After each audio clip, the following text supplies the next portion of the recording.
Hello दोस्तों, स्वागत है आपका आपके चैनल एग्ज़ाम राही में। और आज हम पढ़ेंगे क्लास 8 की एनसीईआरटी हिस्ट्री का चैप्टर नंबर 11, जिसका शीर्षक है राष्ट्रीय आंदोलन का संगठन 1870 के दशक से 1947 तक। आज हम लोग देखेंगे कि 1870 के बीच के बाद से और 1970 के 47 के बीच में क्या घटित हो रही हैं।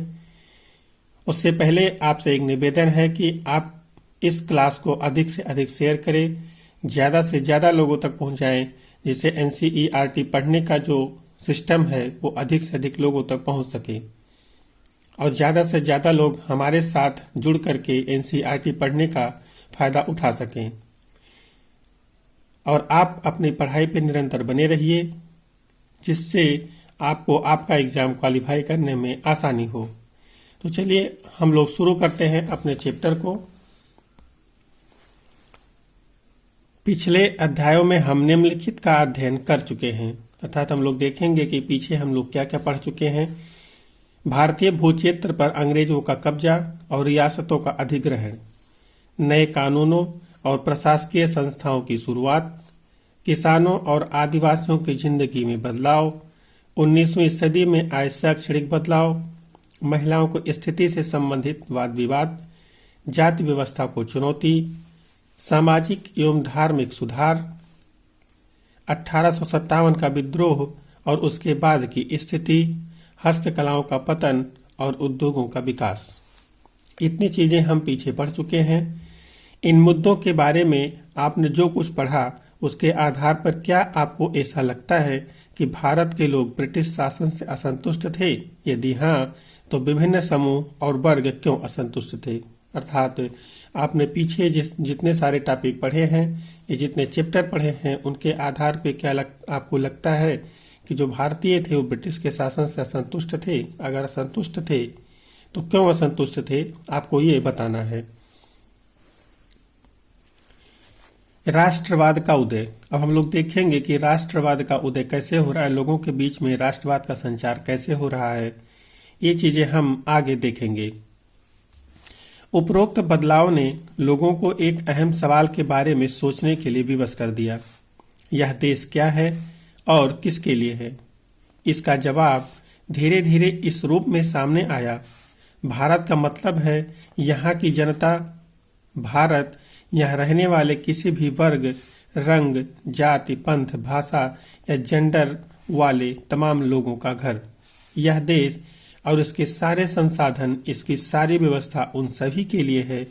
इस जवाब के साथ ये एहसास भी सामने आया कि अंग्रेज भारत के संसाधनों व यहाँ के लोगों की जिंदगी का पर कब्जा जमाए हुए हैं, और जब तक यह नियंत्रण खत्म नहीं होता, भारत यहाँ के लोगों का नहीं, का भारतीयों का नहीं हो सकता।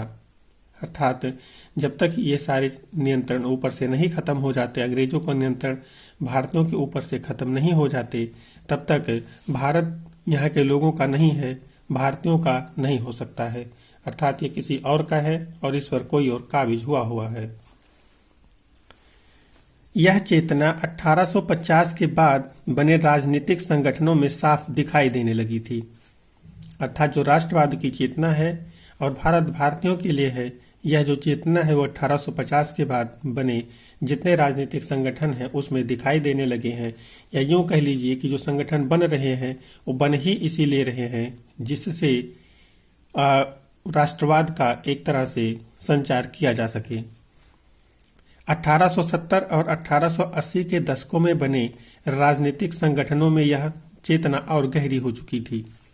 इनमें से ज़्यादातर संगठनों की बागडोर वकील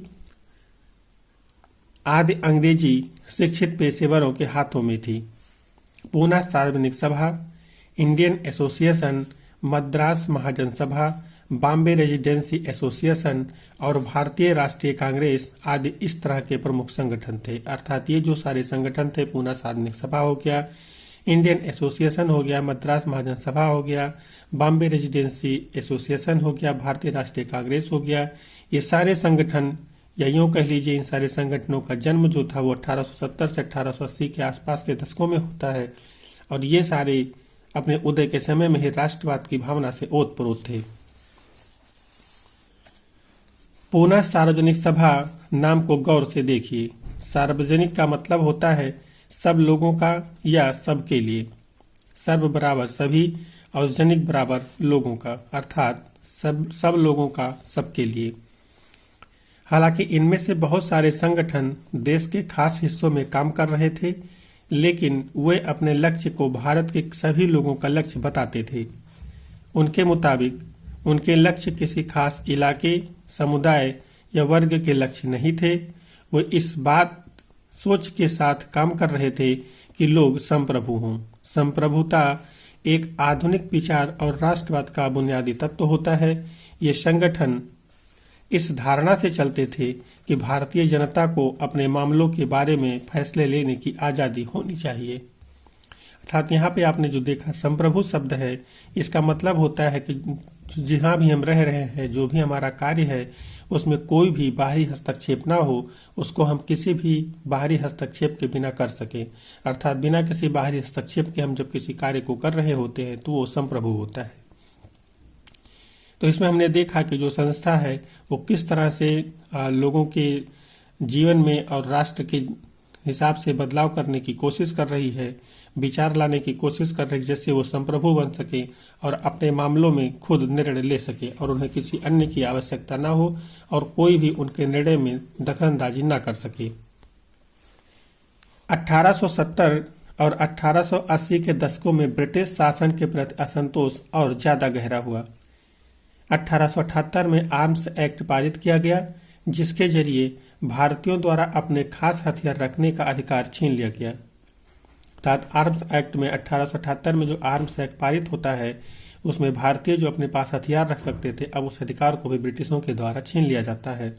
क्योंकि इसी समय आपने देखा था कि तमाम सारे आंदोलन हो रहे थे। अंग्रेजों के प्रति जो असंतोष था वो पूरी तरह से लोगों के अंदर भर चुका था।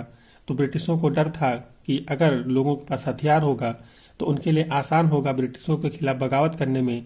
इसीलिए उन्होंने आर्म्स एक्ट पारित करके लोगों से हथियार छीन लिए। उसी साल वर्नाकुलर प्रेस एक्ट भी पारित किया गया। वर्नाकुलर प्रेस एक्ट आप याद रखिएगा, जिसमें सरकार की आलोचना करने वालों को चुप कराया जा सके।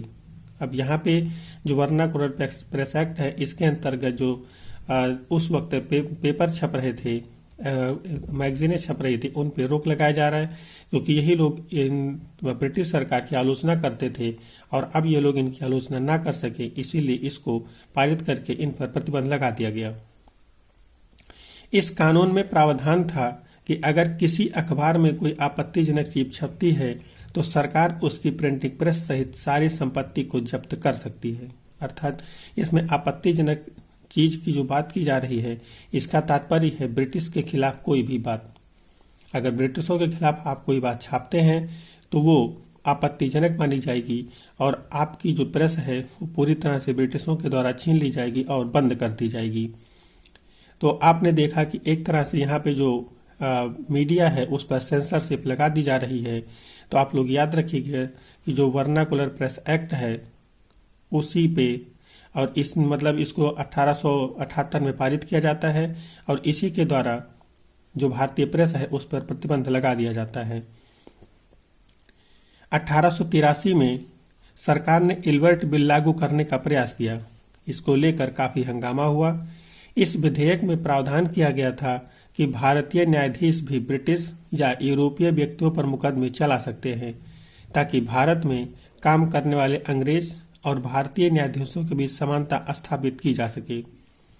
जब अंग्रेजों के विरोध की वजह से सरकार ने यह विधेयक वापस ले लिया तो भारतीयों ने इस बात का काफ़ी विरोध किया। इस घटना से भारत में अंग्रेजों के असली रवैये का पता चला। अब आप यहाँ पे देख कि जो ये विधेयक पारित किया जाता है, जिसका नाम आपने देखा इल्बर्ट बिल था, इसमें प्रावधान किया गया कि जो भी न्यायाधीश काम कर रहे हैं वो अगर भारतीय भी हैं तो उन्हें ब्रिटिश लोगों पर भी और अन्य यूरोपीय लोगों पर भी मुकदमे चलाने का अधिकार होगा। अर्थात उन मुकदमों को सुनने का अधिकार होगा जो ब्रिटिशों पर होंगे या यूरोपीय लोगों पर होंगे।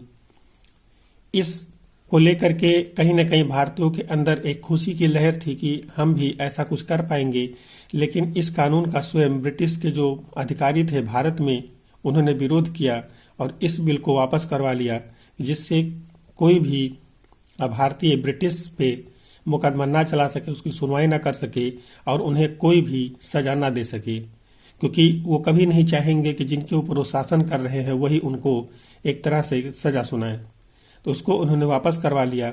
जबकि एल्बर्ट बिल जब लाया गया था, उसका जो मकसद था वो यही था कि जो न्यायाधीश हैं भारत में, और भारत के न्यायाधीश हैं भारतीय हैं, साथ ही जो ब्रिटिश न्यायाधीश हैं, इन दोनों न्यायाधीशों के बीच में समानता स्थापित कर दी जाए। इसका कहीं ना कहीं जो फायदा होता वो ब्रिटिशों के हो सकता था कि लोगों के बीच जो एक असंतोष था वो कम होता।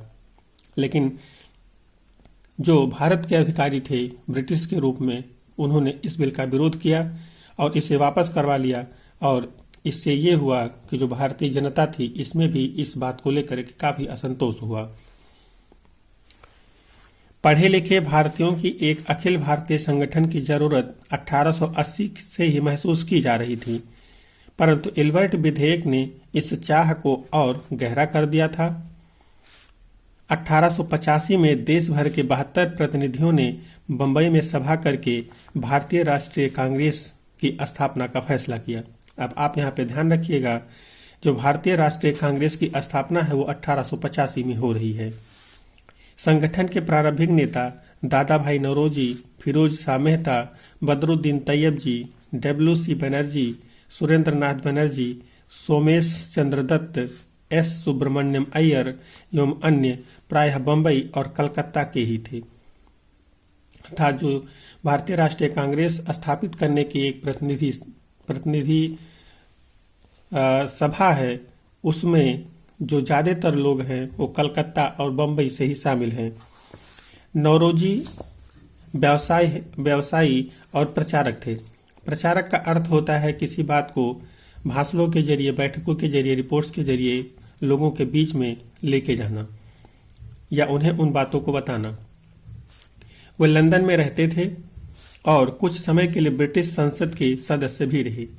आप यहाँ पे याद रखिएगा कि जो नौरोजी हैं, अर्थात दादा भाई नौरोजी जो हैं, वो ब्रिटिश संसद के सदस्य रह चुके हैं। तो आपसे ये क्वेश्चन पूछा जाता है कि वह कौन सा भारतीय है जो ब्रिटिश संसद का सदस्य रह चुका है और भारत में राष्ट्रीय आंदोलन में भी उसने भाग लिया था। तो आपको याद रखना है कि वो दादा भाई नौरोजी थे।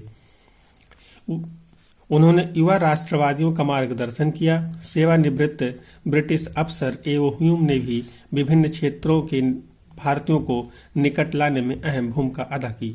जो एओ ह्यूम है, ये ब्रिटिश ऑफिसर हैं, लेकिन इन्होंने भारतीयों का बहुत ही साथ दिया था और भारत के राष्ट्रवाद में भी कहीं न कहीं इन्होंने एक आहुति दी थी। यहाँ पे आप एक स्टेटमेंट नोट कर लें। बदरुद्दीन तैयब जी, जो कि कांग्रेस के अध्यक्ष थे 1887 में, इन्होंने एक स्टेटमेंट दिया था, यह कांग्रेस भारत के किसी एक वर्ग या समुदाय के प्रतिनिधियों से मिलकर नहीं बनी है, बल्कि यह भारत के सभी समुदायों की संस्था है। अगर आपसे कभी ये पूछा जाता है कि यह स्टेटमेंट किसने दिया था, तो आपको याद रखना है कि यह स्टेटमेंट बदरुद्दीन तैयब जी ने दिया था। और दादा भाई नौरोजी की अभी हम पीछे बात कर रहे थे, तो इन्होंने एक पुस्तक लिखी थी, poverty and un British rule in India. इसको आप याद रखिएगा कि poverty and un British rule in India पुस्तक किसने लिखा था, तो दादा भाई नौरोजी ने लिखा था। और इसमें ब्रिटिश शासन के दौरान जो आर्थिक परिणाम थे उसकी आलोचना की गई थी।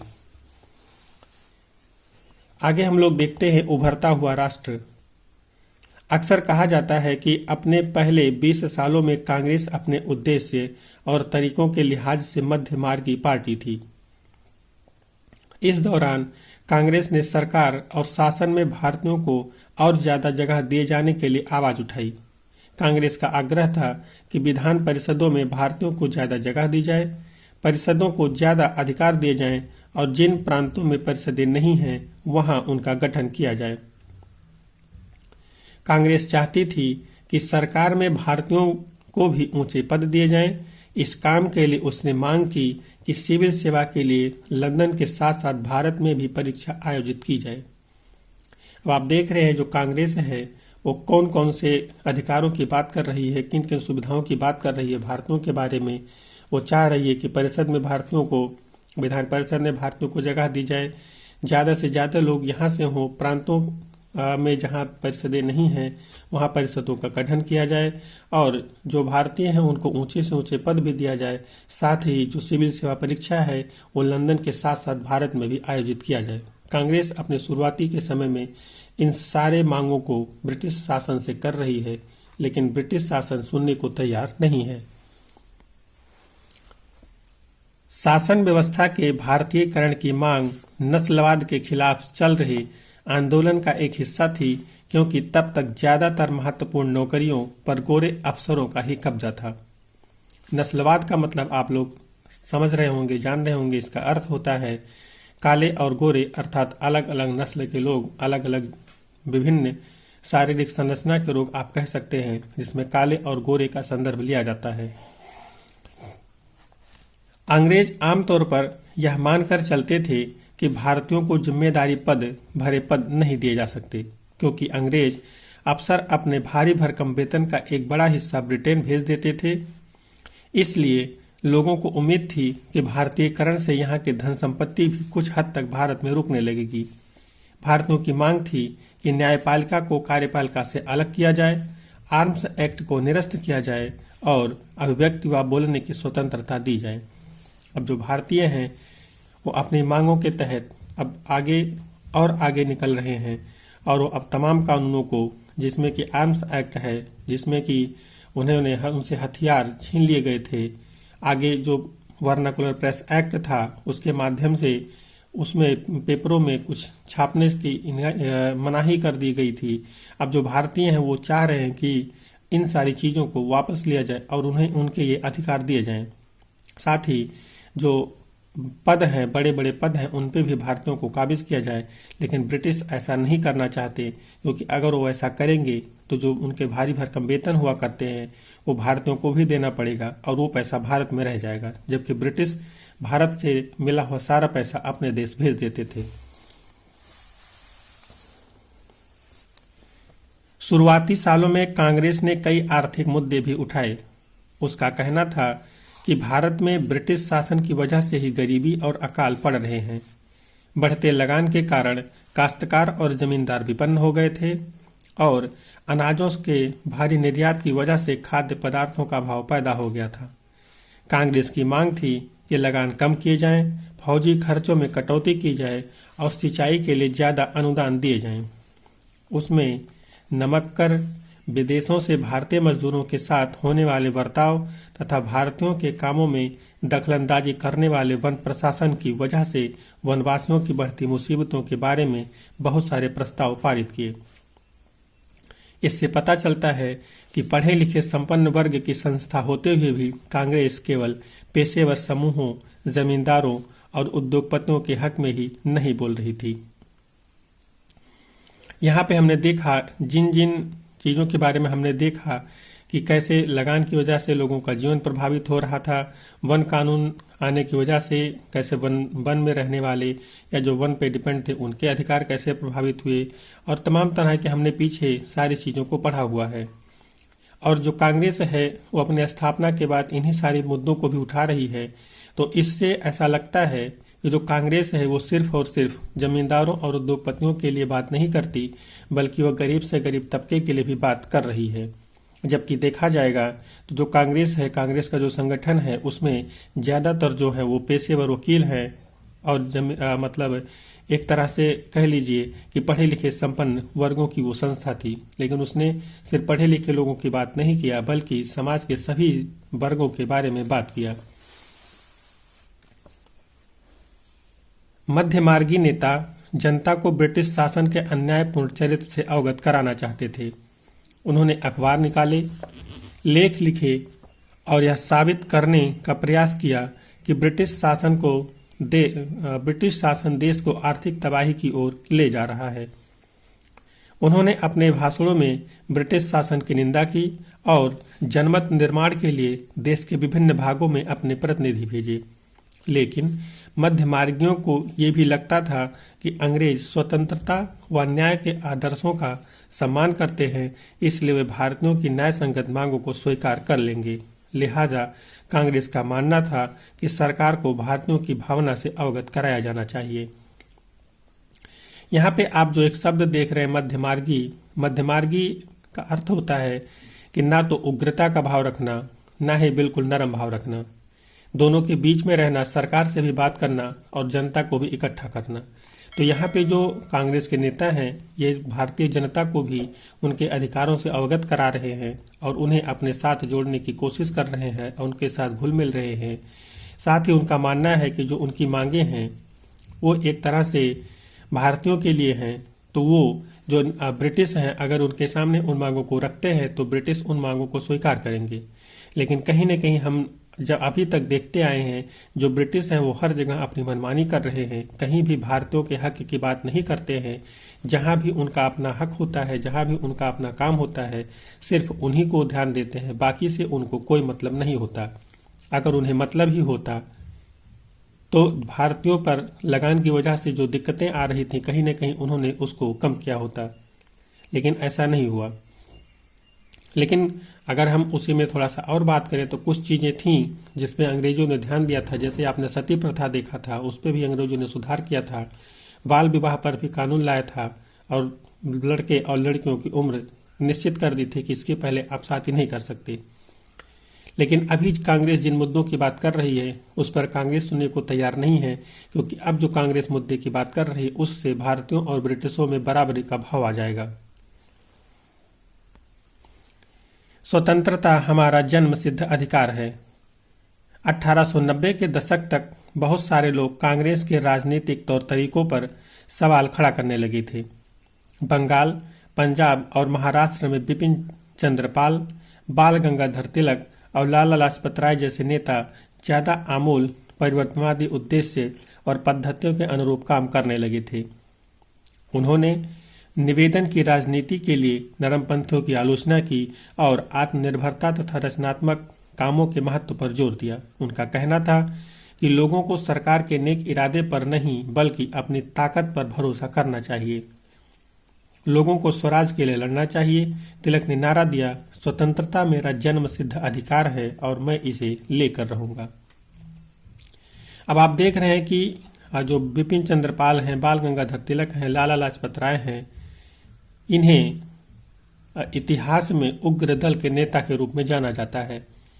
ये कभी भी ब्रिटिश ऑफिसरों से, ब्रिटिश सरकार से कभी भी ये विनती नहीं करते थे। इनका मानना था कि विनती करने से ये नहीं मानेंगे, इनसे अपने हक को छीन लिया जाए। और इसी वजह से ये जो कांग्रेस थी इसकी आलोचना करते थे, क्योंकि अभी आपने ऊपर देखा कांग्रेस बातचीत में विश्वास कर रही थी कि अगर हम अपनी मांगों को ब्रिटिशों के सामने रखेंगे, भारतीयों की भावना से उन्हें अवगत कराएंगे, तो ब्रिटिश उनकी इस बातों को मानेंगे और उन्हें 1905 में वायसराय कर्जन ने बंगाल का विभाजन कर दिया। अब आपको यहाँ पे देखना है कि जो 1905 है वहाँ पे बंगाल का विभाजन हो रहा है, तो आपसे जब भी पूछा जाए बंगाल का विभाजन कब हुआ तो 1905 में हुआ। किसके शासनकाल में हुआ? तो वायसराय कर्जन के शासनकाल में हुआ। ये क्वेश्चन आपसे बहुतायत पूछा जा चुका है, इसलिए आप इसको याद रखिए। उस वक्त बंगाल ब्रिटिश का सबसे बड़ा प्रांत था। बिहार और उड़ीसा के कुछ भाग भी उस समय बंगाल का हिस्सा थे। अंग्रेजों का कहना था कि प्रशासकीय सुविधा को ध्यान में रखते हुए बंगाल का बंटवारा करना जरूरी था। प्रशासकीय सुविधा की दृष्टि की अगर हम बात करें तो हमने पीछे भी देखा था मुगलों को और तमाम सारे और शासकों को कि उन्होंने प्रशासकीय सुविधा की दृष्टि से अपने शासन को अलग अलग क्षेत्रों में बांट रखा था। तो एक तरह से ब्रिटिश भी यहाँ पे उसी तर्क का सहारा ले रहे कि उनका जो क्षेत्र है काफ़ी बड़ा है और उन्हें उसे शासन करने में दिक्कत हो रही, इसलिए उसको बांटना जरूरी था। परंतु इस प्रशासकीय सुविधा का क्या मतलब था? इससे किसको सुविधा मिलने वाली थी? जाहिर है इसका ताल्लुक अंग्रेज अफसरों और व्यापारियों के फायदे से था। लेकिन सरकार ने गैर बंगाली इलाकों को अलग करने के बजाय उसके पूर्वी भागों को अलग करके असम में मिला दिया। पूर्वी बंगाल को अलग करने के पीछे अंग्रेजों का मुख्य उद्देश्य ये रहा होगा कि अगर बंगाली राजनेताओं के प्रभाव पर अंकुश लगाया जाए और बंगाली जनता को बांट दिया जाए। अब आपने अभी देखा कि प्रशासकीय सुविधा का जो मतलब था वो हमने पीछे किस तरह से देखा था, उसका क्या अर्थ था। लेकिन यहाँ पे जब ब्रिटिशों के संदर्भ में हम बात करते हैं तो प्रशासकीय सुविधा का अर्थ उन्होंने बताया तो वही था लोगों को, लेकिन उनके अंदर जो भावना थी वो अलग थी। यहाँ पे जो प्रशासकीय सुविधा का मतलब था वो इनके पीछे उनका उद्देश्य था, जो बंगाल में अलग अलग नेता जन्म ले रहे थे, बहुत सारे नेता बंगाल में बंगाल की स्वतंत्रता के लिए, बंगाल की आज़ादी के लिए, बंगाल के लोगों के अच्छे जीवन के लिए संघर्ष कर रहे थे। तो अगर कुछ क्षेत्रों को अलग करके इन नेताओं को बंगाल से काट दिया जाए तो कहीं न कहीं अंग्रेजों को एक सहूलियत हो जाती तरह तरह के आंदोलनों से। इसी भाव के साथ उन्होंने जो पूर्वी बंगाल था उसको अलग कर दिया और उसको ले जा करके असम में मिला दिया। इससे उनको लगा कि शायद उनको अपने शासन में आसानी होगी और जो विरोध है उसका सामना कम करना पड़ेगा। बंगाल के विभाजन से देश भर में गुस्से की लहर फैल गई। मध्यमार्गी और आमूल परिवर्तनवादी कांग्रेस के सभी धड़ों ने इसका विरोध किया। विशाल जनसभाओं का आयोजन किया गया और जुलूस निकाले गए। जनप्रतिनिधियों के नए नए रास्ते ढूंढे गए।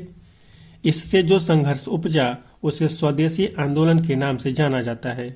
यह आंदोलन बंगाल में सबसे ताकतवर था, परंतु अन्य इलाकों में भी इसकी भारी अनुगूंज सुनाई दी। अब यहाँ पे आप देखेंगे कि बंगाल विभाजन का जो विरोध हो रहा है, इसके समर्थन में और इसके विरोध में अलग अलग सभाएं, अलग अलग जुलूस निकाले जा रहे हैं और इसकी जो एक तरह से गूंज है, इसकी जो एक तरह से आंदोलन का सुर है, वो सिर्फ बंगाल में ही नहीं दिखाई दे रहा है, भारत के अलग अलग हिस्सों में दिखाई दे रहा है। क्योंकि पीछे आपने देखा था जो कांग्रेस है वो अपने प्रतिनिधियों के माध्यम से जन समर्थन जुटा रही थी, वो लोगों को अपने साथ जोड़ रही थी और उसका उसे फायदा हुआ कि जब बंगाल विभाजन हुआ तो उसके विरोध में भारत के सभी भागों से लोगों ने समर्थन किया। आपको यहाँ पर एक एडिशनल इन्फॉर्मेशन दे दूं। एक केसरी अखबार है, आप इसको ध्यान रखिएगा। ये क्वेश्चन पूछा गया है, जो केसरी अखबार है उसका जो संपादन है वो बाल गंगाधर तिलक ने किया था। ये क्वेश्चन पूछा जा चुका है तो उसको ध्यान रखिएगा। केसरी अखबार का संपादन बाल गंगाधर तिलक ने किया था। अब आगे हम इसमें चलते हैं। उदाहरण के लिए आंध्र के डेल्टा इलाकों में इसे वंदे मातरम के नाम से जाना जाता था। अर्थात जो आंदोलन चल रहा है ब्रिटिश द्वारा बंगाल विभाजन के खिलाफ, उसे डेल्टा इलाकों में आंध्र प्रदेश के क्षेत्रों में इसे वंदे मातरम के नाम से जाना जा रहा है। स्वदेशी आंदोलन ने ब्रिटिश शासन का विरोध किया और स्वयं सहायता समूहों, उद्यमों, राष्ट्रीय शिक्षा और भारतीय भाषा के उपयोग को बढ़ावा दिया। स्वराज के लिए आमूल परिवर्तनवादी धड़े ने जनता को लामबंद करने और ब्रिटिश संस्थानों व वस्तुओं के बहिष्कार पर जोर दिया। कुछ लोग ब्रिटिश शासन को उखाड़ फेंकने के लिए क्रांतिकारी हिंसा के समर्थक थे। अर्थात ये लोग हिंसा करने से भी नहीं डरते थे, हिंसा करने में भी इनको कोई परेशानी नहीं थी। ये क्रांतिकारी हिंसा के समर्थन थे कि इसी के माध्यम से ब्रिटिश शासन है उसको उखाड़ करके फेंका जा सकेगा। अन्य कोई रास्ता निवेदन की राजनीति से, निवेदन की नीति से ब्रिटिशों के साथ शासन को उखाड़ना संभव नहीं है। 20वीं शताब्दी के प्रारंभिक दशकों में कई दूसरी महत्वपूर्ण घटनाएं भी घटी। 1906 में मुसलमान जमींदारों और नवाबों के एक समूह ने ढाका में ऑल इंडिया मुस्लिम लीग का गठन किया। तो आप यहाँ पे ध्यान रखिए कि ऑल इंडिया मुस्लिम लीग का गठन कब किया जाता है, तो वो 1906 में किया जाता है और यह ढाका में किया गया। लीग ने बंगाल विभाजन का समर्थन किया।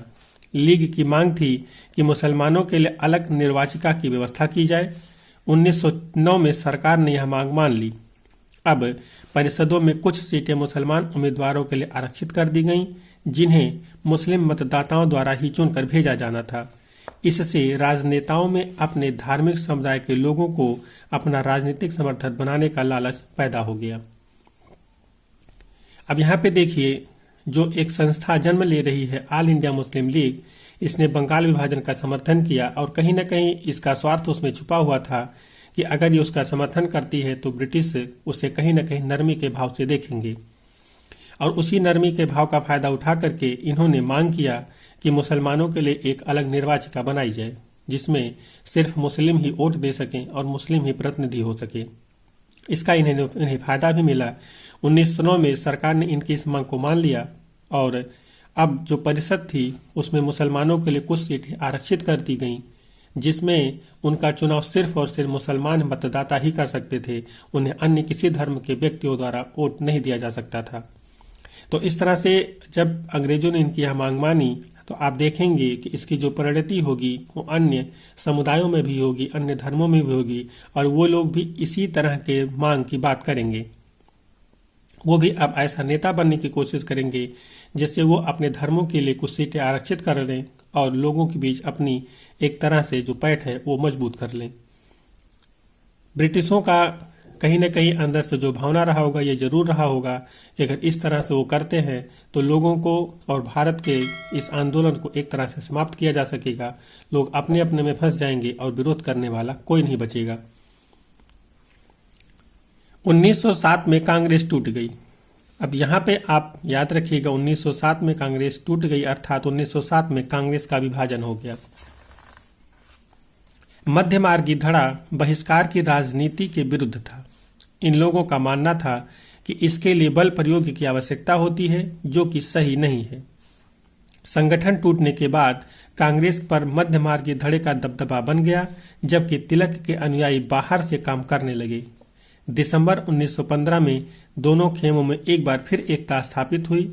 अगले साल कांग्रेस और मुस्लिम लीग के बीच ऐतिहासिक लखनऊ समझौते पर हस्ताक्षर हुए और दोनों संगठनों ने देश में प्रतिनिधिक सरकार के गठन के लिए मिलकर काम करने का फैसला किया। जिन बातों को लेकर के 1907 में कांग्रेस टूट जाती है, अर्थात ये मध्यमार्गी छोड़ना नहीं चाहती थी और उसके कुछ नेता जो थे वो मध्यमार्गी पर चलना नहीं चाहते थे। वो हिंसा की राजनीति में विश्वास करते थे। उन्हें लगता था कि ब्रिटिशों के साथ अगर हम मान मनोबल की बात करेंगे तो हमारी बात नहीं मानेंगे, इसलिए हिंसा के द्वारा बात किया जाए। इसी बात को लेकर के 1907 में कांग्रेस टूट जाती है। लेकिन आगे धीरे धीरे 1915 आते आते दोनों धड़े दोबारा एक साथ शामिल हो जाते हैं। अर्थात यहाँ पे आपको ये जानना है कि दिसंबर 1915 में कांग्रेस एक बार पुनः दोनों खेमे एक हो जाती है। साथ कांग्रेस का जो एक तरह से आप कह लीजिए विलय है दोनों धड़ों का, वो 1915 में होता है। और इसी समय जो मुस्लिम लीग है और कांग्रेस है उसके साथ, अर्थात 1916 में मुस्लिम लीग और कांग्रेस के साथ लखनऊ समझौता होता है। तो आप ध्यान रखिए कि मुस्लिम लीग और कांग्रेस के साथ लखनऊ समझौता कब होता है, तो वो 1916 में होता है। और इसमें ये दोनों मिल करके ये फैसला करते हैं कि जो देश है, देश के संगठन हैं, वो एक प्रतिनिधिक सरकार के गठन के लिए साथ मिलकर काम करेंगे। अर्थात अब वो एक समानांतर सरकार चलाएंगे। ब्रिटिशों की अपनी सरकार होगी और भारतीय अपने सरकार के गठन का प्रयास करेंगे। जन राष्ट्रवाद का उदय। 1919 के बाद अंग्रेजों के खिलाफ चल रहा संघर्ष धीरे धीरे एक आंदोलन में तब्दील होने लगा। किसान, आदिवासी, विद्यार्थी और महिलाएं बड़ी संख्या में इस आंदोलन से जुड़ते गए। कई बार औद्योगिक मजदूरों ने भी आंदोलन में योगदान दिया। 20 के दशक से कुछ खास व्यावसायिक समूह भी कांग्रेस को सक्रिय समर्थन देने लगे। ऐसा क्यों हुआ? अर्थात कांग्रेस को 1920 के बाद कुछ व्यावसायिक संगठन भी साथ दे रहे, उनका समर्थन कर रहे हैं। ऐसा क्यों हुआ? आगे हम लोग इसको देखते हैं। पहले विश्व युद्ध ने भारत की आर्थिक और राजनीतिक स्थिति बदल दी थी। इस युद्ध की वजह से ब्रिटिश भारत सरकार की रक्षा व्यय भारी इजाफा हुआ था। इस खर्चे को निकालने के लिए सरकार ने निजी आय और व्यावसायिक मुनाफे पर कर बढ़ा दिया। यहाँ कहने का जो मतलब है वो ये है कि जब पहला विश्व युद्ध समाप्त होता है, चूँकि जो ब्रिटिश है वो बहुत सारा धन खर्च कर चुकी है, तो उसे अब अपने उस धन को निकालना है। तो इसके लिए उसने भारत में व्यवसायियों पर और भारत सरकार के रक्षा व्यय में था उस पर जो खर्चा ज़्यादा कर दिया था, उसको निकालने के लिए जो भारत के व्यवसायी हैं और जो सरकार के निजी आय हैं उस पर उसने बहुत सारे टैक्स बढ़ा दिए। तो जाहिर है कि अगर व्यवसायियों पर टैक्स बढ़ेगा तो वो कहीं ना कहीं उससे असंतुष्ट होंगे, और चूँकि इसी समय कांग्रेस उभर रही है तो उनको समर्थन जरूर देंगे। सैनिक व्यय में इजाफे तथा युद्धक आपूर्ति की वजह से जरूरी कीमतों की चीज़ों में भारी उछाल आया और आम लोगों की जिंदगी मुश्किल होती गई। दूसरी ओर व्यावसायिक समूह युद्ध के ही बेहिसाब मुनाफा कमा रहे थे, जैसा कि आप अध्याय 7 में पढ़ चुके हैं। इस युद्ध में औद्योगिक वस्तुओं, जूट के बोरे, कपड़े, पटरियां की मांग बढ़ा दी थी और अन्य देशों से भारत आने वाले आयात में कमी कर दी थी। इस तरह युद्ध के दौरान भारतीय उद्योगों का विस्तार हुआ और भारतीय व्यावसायिक समूह विकास के लिए और अधिक अवसरों की मांग करने लगे। तो यहाँ पे हमने देखा पीछे कि किस तरह से प्रथम विश्व युद्ध में ब्रिटिशों को कितना ज़्यादा धक्का लगा, कितना ज़्यादा उनका नुकसान हुआ और उस नुकसान की भरपाई के लिए उन्होंने भारतीयों पर, भारत सरकार अपने कोष पर किस तरह से, उनकी आय पर किस तरह से टैक्स लगाया, जिसकी वजह से व्यवसाय में असंतुष्टि आई। लेकिन इसी बीच में जो अनेक अन्य अलग अलग व्यावसायिक समूह थे, उन्होंने इसमें फ़ायदा भी कमाया था जब ब्रिटिश युद्ध लड़ रहे थे, क्योंकि उस समय ब्रिटिशों को भारी साजो सामान की मांग होती थी और उसमें भारत को भी जिम्मेदारी दे दी गई थी कि इस सामान की आपूर्ति करिए। युद्ध ने अंग्रेजों को अपनी सेना बढ़ाने के लिए विवश किया। एक विदेशी युद्ध की खातिर गांव में सिपाहियों की भर्ती के लिए दबाव डाला जाने लगा। बहुत सारे सिपाहियों को दूसरे देशों में युद्ध के मोर्चे पर भेज दिया गया। इनमें से बहुत सारे सिपाही युद्ध के बाद यह समझदारी लेकर लौटे कि साम्राज्यवादी शक्तियां एशिया और अफ्रीका के लोगों का किस तरह शोषण कर रही हैं। फलस्वरूप ये लोग भी भारत में औपनिवेशिक शासन का विरोध करने लगे। अब आप देखेंगे कि कैसे छोटी छोटी बातें भारतीयों के अंदर घर कर रही हैं कि जो ब्रिटिश है वो हम लोगों का शोषण कर रहे हैं और अब वो उनके खिलाफ खड़े होने की कोशिश कर रहे हैं। जब वो लोग युद्ध क्षेत्र से वापस आए, जो भारतीय सैनिक थे, तो उन्होंने वहाँ जो देखा उससे उन्हें ये भाव हुआ कि जो साम्राज्यवादी शक्तियाँ हैं वो हम लोगों का कितना शोषण कर रही हैं, अफ्रीकी लोगों का कितना शोषण कर रही हैं और एशिया के लोगों के कितना शोषण कर रही हैं। इसी चीज़ों को लेकर के उनके अंदर संतोष का भाव पैदा होता है और जब वो भारत वापस आते हैं तो औपनिवेशिक शासन अर्थात ब्रिटिश शासन को विरोध करना शुरू कर देते हैं। इसका जो परिणाम होगा वो ये होगा कि जो भारत में विरोध कर रहे हैं उनको एक तरह से सपोर्ट मिलेगा और ज़रूरत पड़ने पर ये लोग चूँकि एक तरह से लड़ने में माहिर सैनिक हैं, लड़ने में दक्ष हैं, तो इन्हें भी उनका समर्थन मिल जाएगा। इसके अलावा 1917 में रूस में क्रांति हुई। इस घटना के चलते किसानों और मजदूरों के संघर्षों का समाचार तथा समाजवादी विचार बड़े पैमाने पर फैलने लगे, जिससे भारतीय राष्ट्रवादियों को नई प्रेरणा मिलने लगी। अब यहाँ पे हम लोग देखेंगे 1917 में रूस की जो क्रांति हुई, हमने पीछे आपको बताया था कि विश्व में कभी भी कहीं भी कोई भी घटना होगी तो उसका जो प्रभाव होगा विश्व के अलग अलग क्षेत्रों में अलग अलग लेवल पे होगा। तो जो 1917 में रूस की क्रांति हुई, इसके चलते भी जो यहाँ के किसान थे, मजदूर थे भारत के, उन्हें भी इस संघर्ष इस क्रांति से बल मिला और तमाम सारे विचारक और समाचार पत्रों के द्वारा इन्हें इस बारे में पता चला कि कैसे वहाँ के लोगों ने अपनी आज़ादी पाई है, तो इन्हें भी एक तरह से इस युद्ध में शामिल होना चाहिए और भारतीय राष्ट्रीय आंदोलन को समर्थन देना चाहिए।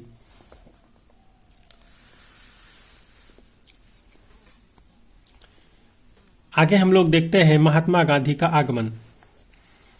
इन्हीं हालात में महात्मा गांधी एक जननेता के रूप में सामने आए।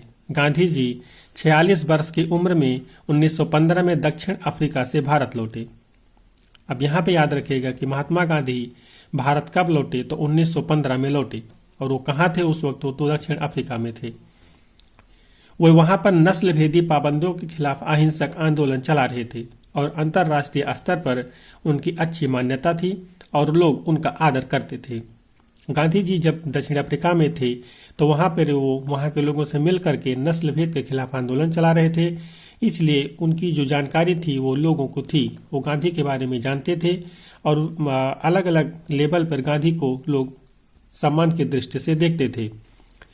दक्षिण अफ्रीकी आंदोलनों की वजह से उन्हें हिंदू, मुसलमान, पारसी और ईसाई, गुजराती, तमिल और उत्तर भारतीय उच्च वर्गीय व्यापारी, वकील और मजदूर सब तरह के भारतीयों से मिलने जुलने का मौका मिल चुका था। अर्थात जब वहाँ पे नस्ल भेदी आंदोलन चला रहे थे दक्षिण अफ्रीका में, तो वहाँ पर वो समाज के हर वर्ग से मिल चुके थे और उन्हें समाज के हर वर्ग के साथ घुलने मिलने का अनुभव था। महात्मा गांधी ने पहले साल पूरे भारत का दौरा किया। इस दौरान वे यहाँ के लोगों, उनकी ज़रूरतों और हालात को समझने में लगे रहे। उनके शुरुआती प्रयास चंपारण, खेड़ा और अहमदाबाद के स्थानीय आंदोलनों के रूप में सामने आए। इन आंदोलनों के माध्यम से उनका राजेंद्र प्रसाद और वल्लभ भाई पटेल से परिचय हुआ। 1918 में अहमदाबाद में उन्होंने मिल मजदूरों की हड़ताल का सफलतापूर्वक नेतृत्व किया। यहाँ पे आप देखेंगे कि अहमदाबाद में मिल आंदोलन हड़ताल का जो नेतृत्व था वो गांधी ने कब किया, तो वो 1918 में किया। अर्थात 1918 में महात्मा गांधी ने अहमदाबाद मिल मजदूरों का समर्थन किया और उसका नेतृत्व किया। आइए अब 1919 से 1922 के बीच के आंदोलनों की कुछ गहराई से देखें। अब हम देखेंगे 1919 से 1922 के बीच में कुछ आंदोलन हो रहे हैं, उनको हम लोग यहाँ पे देखेंगे। अब यहाँ पे हम लोग देखते हैं रॉलेट सत्याग्रह। रॉलेट सत्याग्रह क्या था, इसके बारे में हम लोग देखेंगे। 1919 में गांधी जी ने अंग्रेजों द्वारा हाल ही में पारित किए गए रॉलेट कानून के खिलाफ सत्याग्रह का आह्वान किया। अब आप यहाँ पे ध्यान रखिए, महात्मा गांधी ने रॉलेट सत्याग्रह कब किया, तो वो 1919 में किया। ये किसके खिलाफ किया, तो रॉलेट कानून के खिलाफ किया था। यह कानून अभिव्यक्ति की स्वतंत्रता जैसे मूलभूत अधिकारों पर अंकुश लगाने और पुलिस को और ज़्यादा अधिकार देने के लिए लागू किया गया था। महात्मा गांधी, मोहम्मद अली जिन्ना तथा अन्य नेताओं का मानना था कि सरकार के पास लोगों की बुनियादी स्वतंत्रताओं पर अंकुश लगाने का कोई अधिकार नहीं है। उन्होंने इस कानून को शैतान की करतूत और निरंकुशवादी बताया। गांधी ने लोगों से आह्वान किया कि इस कानून का विरोध करने के लिए 6 अप्रैल 1919 को अहिंसक विरोध दिवस के रूप में, अपमान व याचना दिवस के रूप में मनाया जाए और हड़तालें की जाएं। अब यहाँ पे आपने देखा कि जो रॉलेट सत्याग्रह है वो रॉलेट कानून के खिलाफ हो रहा है, जिस कानून में अंग्रेजों ने भारत की जो स्वतंत्रता है, भारत के में अभिव्यक्ति की स्वतंत्रता है, उसको छीन लिया है और पुलिस को ज़्यादा से ज़्यादा अधिकार दे दिया है, जिसका ये लोग विरोध कर रहे हैं। आपने पीछे भी देखा था कि वर्नाकुलर प्रेस एक्ट के माध्यम से किस तरह से भारतीय स्वतंत्रता पर, भारतीय अभिव्यक्ति पर और भारतीय अखबारों की अभिव्यक्ति पर, उनकी स्वतंत्रता पर प्रतिबंध लगा दिया गया था और इसका भी कहीं न कहीं आपने देखा था कि विरोध हुआ था। रॉलेट सत्याग्रह ब्रिटिश सरकार के खिलाफ पहला अखिल भारतीय संघर्ष था। अब आप यहाँ पे ध्यान रखिएगा, जो पहला अखिल भारतीय संघर्ष है ब्रिटिश सरकार के खिलाफ, वो रॉलेट सत्याग्रह है। हालांकि यह मोटे तौर पर शहरों तक ही सीमित था। अप्रैल 1919 में पूरे देश में जगह जगह जुलूस निकाले गए, हड़तालों का आयोजन किया गया। सरकार ने इन आंदोलनों को कुचलने के लिए दमनकारी रास्ता अपनाया। बैसाखी 13 अप्रैल के दिन अमृतसर में जनरल डायर द्वारा जलियांवाला बाग में किया गया हत्याकांड इसी दमन का हिस्सा था। इस जनसंहार पर रविंद्रनाथ टैगोर ने अपनी पीड़ा और गुस्सा जताते हुए नाइटहुड की उपाधि वापस लौटा दी। तो आपने यहाँ पे देखा कि किस तरह से 1919 में जब गांधी जी रॉलेट कानून के खिलाफ आंदोलन करवा रहे हैं, सत्याग्रह सभाओं का आयोजन करवा रहे हैं जिसमें किसी भी हिंसा की जगह नहीं थी, इससे भी ब्रिटिश इस कदर भयभीत हो जाते हैं कि 13 अप्रैल 1919 को बैसाखी के दिन जलियांवाला बाग में बहुत सारे लोग एक साथ इकट्ठा हुए हैं जनसभा करने के लिए। वहाँ पे जो जनरल डायर हैं वो गोली चला देते हैं और इसमें बहुत सारे लोग मारे जाते हैं। इसी के विरोध में, इसी जनसंहार के विरोध में जो रविंद्रनाथ टैगोर हैं, इन्हें ब्रिटिश सरकार द्वारा दी गई थी नाइटहुड उपाधि, उसको वापस लौटा दिया ब्रिटिशों को।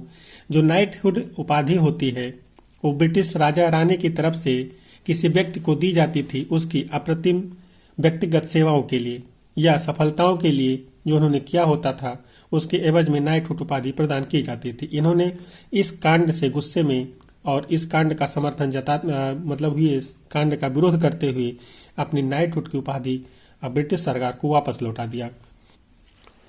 रॉलेट सत्याग्रह के दौरान लोगों ने ब्रिटिश शासन के खिलाफ हिंदुओं और मुसलमानों के बीच गहरी एकता बनाए रखने के लिए प्रयास किया। महात्मा गांधी भी यही चाहते थे। उनकी राय में भारत यहाँ रहने वाले सभी लोगों यानी सभी हिंदुओं, मुसलमानों और अन्य धर्मों के लोगों का देश है। उनकी गहरी आकांक्षा थी कि हिंदू और मुसलमान किसी भी न्यायपूर्ण उद्देश्य के लिए एक दूसरे का समर्थन करें। अर्थात गांधी जी थे, उनका मानना था कि सभी धर्मों के लोगों को एक साथ मिल करके रहना चाहिए। भारत सभी धर्मों के लोगों का है और किसी भी हिंसा या अहिंसा, किसी भी बात का समर्थन भारत के सभी धर्म के लोगों को मिल करके एक साथ करना चाहिए। खिलाफत आंदोलन और असहयोग आंदोलन। खिलाफत का मुद्दा इसी तरह का एक ज्वलंत मुद्दा था। 1920 में अंग्रेजों ने तुर्की के सुल्तान पर बहुत सख्त संधि थोप दी थी। जलियांवाला बाग हत्याकांड की तरह इस घटना पर भी भारत के लोगों में भारी गुस्सा था। अर्थात तुर्की के सुल्तान पर अंग्रेजों ने जो संधि थोपी उससे भारतीयों में भी गुस्सा था, और जलियांवाला बाग जो था ही, उस पर तो गुस्सा था ही भारतीयों के अंदर।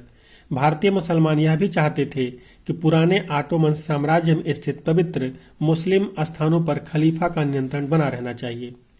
अर्थात जो ऑटोमन साम्राज्य है, वहाँ पे जो मुसलमानों के लिए पवित्र स्थल है, उस पे वहाँ के जो खलीफा हैं उनका ही नियंत्रण होना चाहिए, ब्रिटिशों का नियंत्रण नहीं होना चाहिए। इसको भी लेकर के, क्योंकि ब्रिटिश इस पे भी एक तरह से अपना अधिकार जमा चुके थे, उनके अनुसार यहाँ पे चीज़ें हो रही थी, तो इसके भी खिलाफ भारत में भी विरोध था।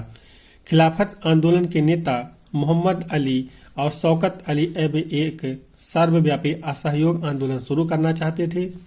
गांधी जी ने उनके आह्वान का समर्थन किया और कांग्रेस से आग्रह किया कि वह पंजाब में हुए अत्याचारों अर्थात जलियांवाला हत्याकांड और अभियान चलाएं और स्वराज की मांग करें।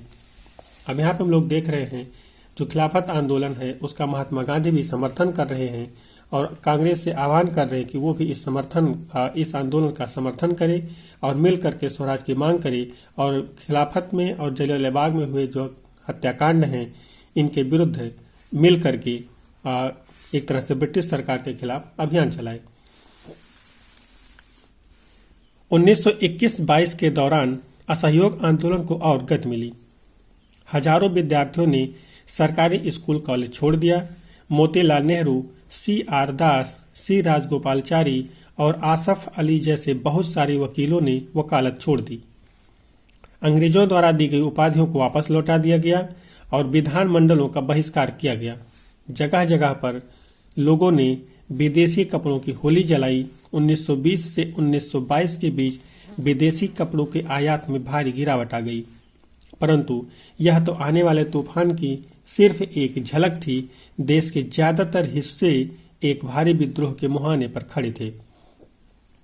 साथ यहाँ पे हम लोग देख रहे हैं कि जो आंदोलन है, असहयोग आंदोलन है, इसको सहयोग करने के लिए, इसमें अपनी आहुति देने के लिए कौन कौन से लोगों ने अपने भविष्य को छोड़ दिया। जिसमें स्टूडेंट भी थे, उन्होंने अपने स्कूलों को छोड़ दिया। बहुत सारे नेता जैसे मोतीलाल नेहरू थे, इन्होंने अपनी वकालत छोड़ दी। C.R. दास थे, राजगोपालचारी थे, इन लोगों ने अपनी उपाधियां त्याग दी, अपनी वकालत छोड़ दी इस आंदोलन को समर्थन देने के लिए। तो कहीं ना कहीं अगर हम लोग देखेंगे तो जो आंदोलन है अब उस मुहाने पर आकर के खड़ा है कि जहां पर सिर्फ फूटने भर को बाकी है, ये कभी भी फूट सकता है और जब भी ये फूटेगा तो कोई बहुत बड़ा तूफान लेकर के आएगा। लोगों की पहलकदमी।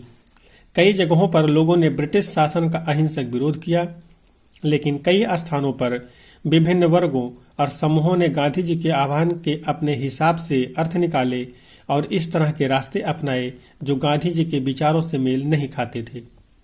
सभी जगह लोगों ने अपने आंदोलनों को स्थानीय मुद्दों के साथ जोड़कर आगे बढ़ाया।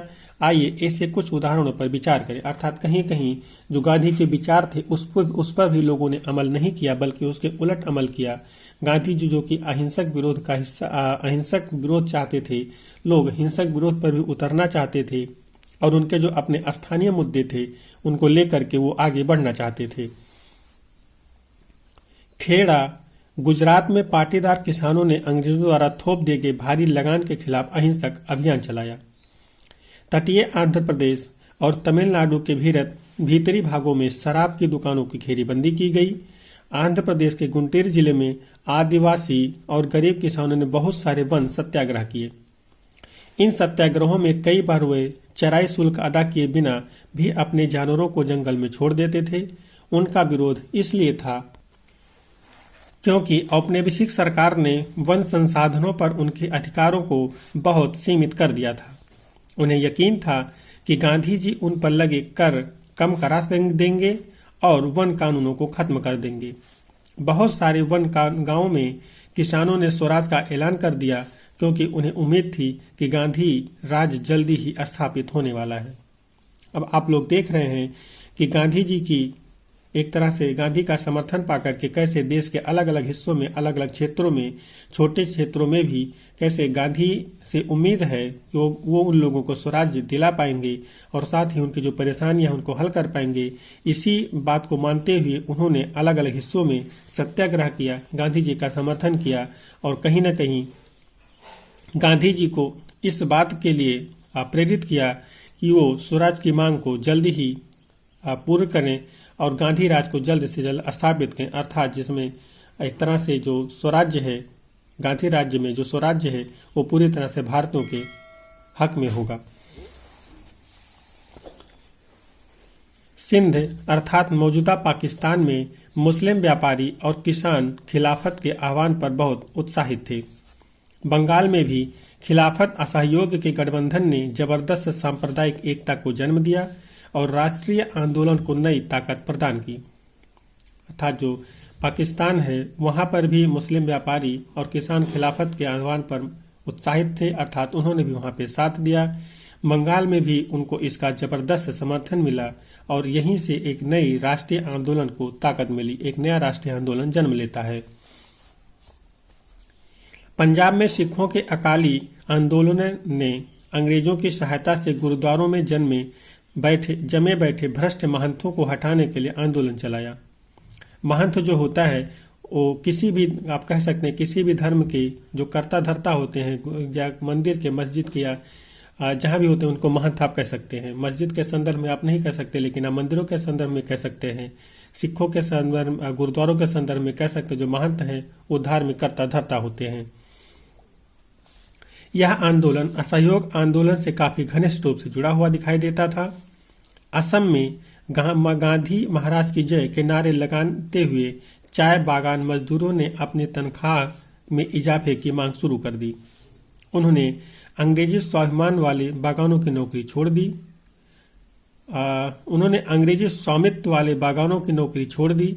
उनका कहना था कि गांधी जी भी यही चाहते हैं। उस दौर के बहुत सारे असमिया वैष्णव गीतों में कृष्ण की जगह गांधी राज का यशगान किया जाने लगा।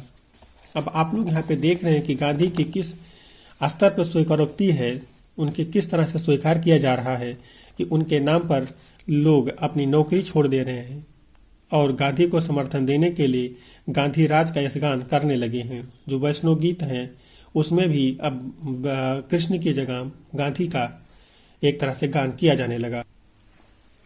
जनता के महात्मा, इन उदाहरणों के आधार पर हम देख सकते हैं कि कई जगह के लोग गांधी जी को एक तरह का मसीहा, एक ऐसा व्यक्ति मानने लगे थे जो उन्हें मुसीबतों और गरीबी से छुटकारा दिला सकता था।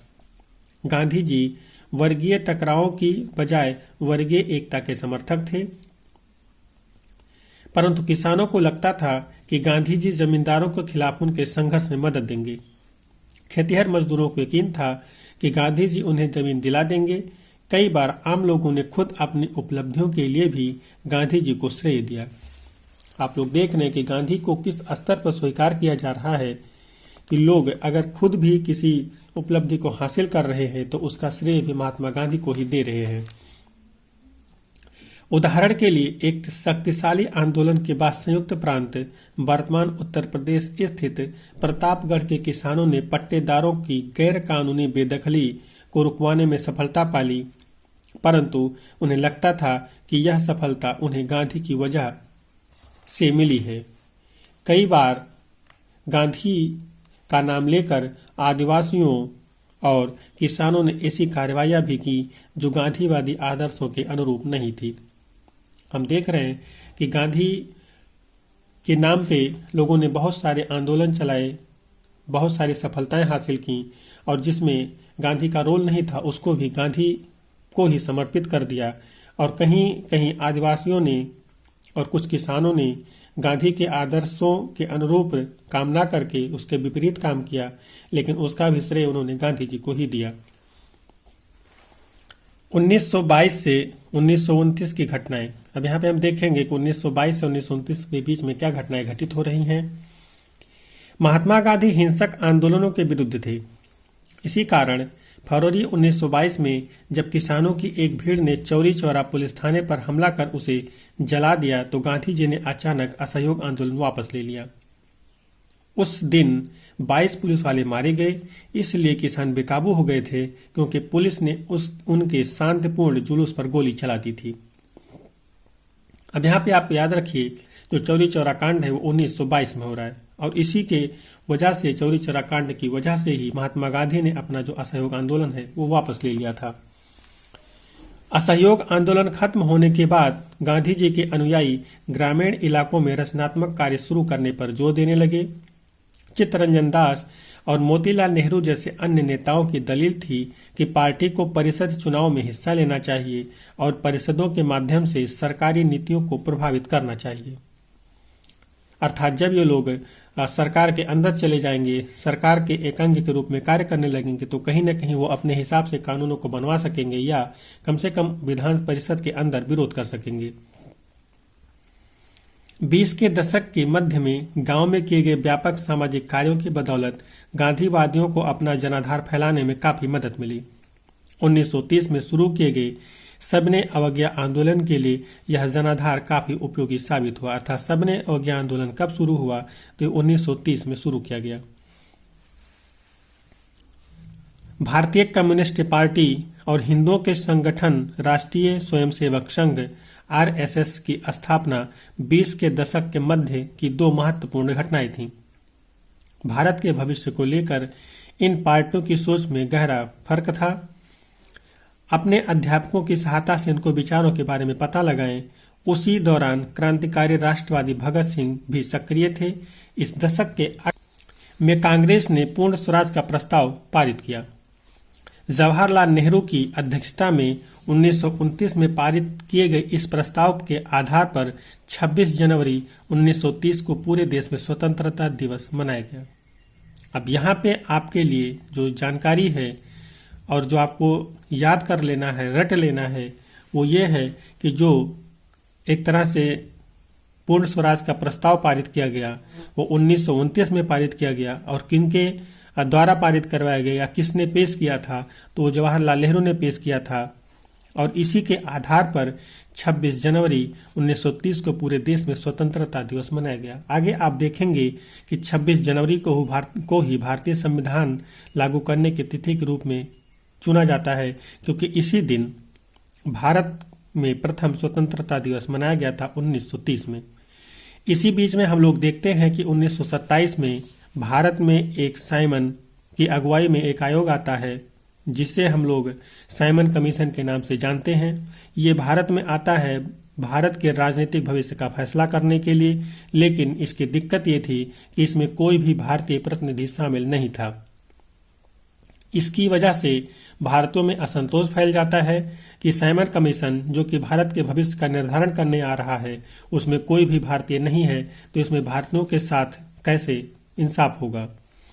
इसी वजह से जो भारत के सभी राजनीतिक संगठन हैं इन्होंने इस संगठन का विरोध किया, इस साइमन कमीशन का विरोध किया और इसे वापस जाने के लिए मजबूर कर दिया और प्रदर्शनकारियों ने नारा दिया था, साइमन वापस जाओ।